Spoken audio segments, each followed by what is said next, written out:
Стиль и имидж – это не какая-то данность или свод правил, или рамки, в которых нужно быть. Это что-то, что меняется постоянно с тем, как меняется наша жизнь. И на основании этого у нас, соответственно, формируются разные стили. У нас разные цели, разная аудитория, разный стиль.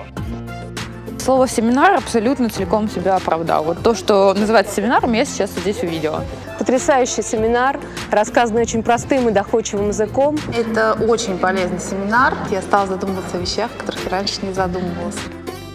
Есть опыт, есть процесс обучения. Это наука, это мастерство, которому можно научить, и мы ему учим. Она советует всем не бояться пробовать. Путем проб и ошибок в итоге человек приходит к конечному результату. Есть методы, при помощи которых можно довести человека до уровня очень хорошего профессионала. Но одной короткой формулы, которой можно объяснить ему, что такое хорошо, что такое плохо, нет.